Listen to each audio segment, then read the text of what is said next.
گوشت کھاتے ہیں اس میں کولیسٹرول بہت زیادہ ہوتا ہے، اس میں پروٹین کم ہوتا ہے۔ مذہب کو اس سے بحث نہیں ہے بھائی کہ جو چیز مذہب نے حلال کر دی ہے اس میں کولیسٹرول کم ہے یا زیادہ ہے، پروٹین کم ہے یا زیادہ ہے، کیلوریز کس میں کم ہے یا زیادہ ہے، یہ مذہب کا مسئلہ ہی نہیں ہے، یہ تو آپ کے طبیب کا مسئلہ ہے نا، یہ تو آپ کے ڈاکٹر کا مسئلہ ہے۔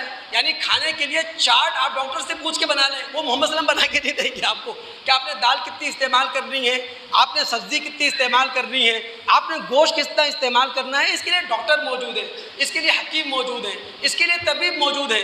یہ مذہب کا موضوع نہیں ہے۔ مذہب کا موضوع تو یہ ہے کہ جناب جو چیز ہم حلال قرار دے رہے ہیں وہ تمہاری انسانیت کے مطابق ہے، وہ تمہاری نفاست کے مطابق ہے، وہ تمہارے تزکیے کے لیے ہے، وہ تمہارے طہارت کے لیے ہے۔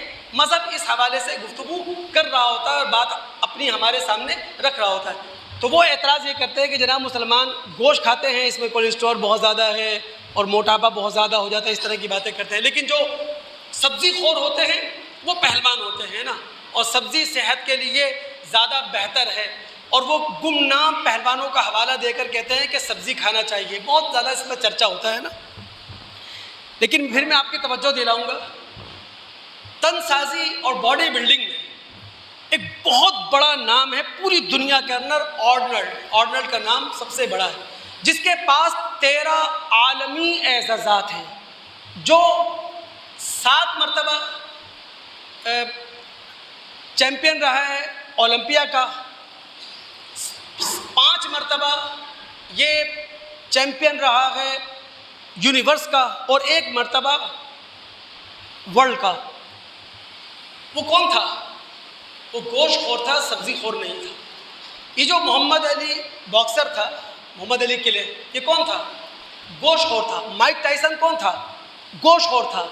آپ Guinness book of world record اس کی فہرست اٹھائیں، یہ وہ لوگ ہیں جنہوں نے کسی نہ کسی شعبے میں دنیا کے اندر ایک بڑا نام کمایا ہے۔ 90% سے زیادہ، 90% سے زیادہ لوگ کون ہیں؟ گوشت خور ہیں۔ تو لہٰذا ہم یہ بحث ہماری ہے ہی نہیں کہ گوشت کھایا جائے یا سبزی کھائی جائے، کیا چیز ہماری بحث تو اس سے ہے کہ ہمارے خالق نے، ہمارے مالک نے کیا چیز ہمارے لیے حلال قرار دی ہے اور کیا چیز ہمارے لیے حرام قرار دی ہے۔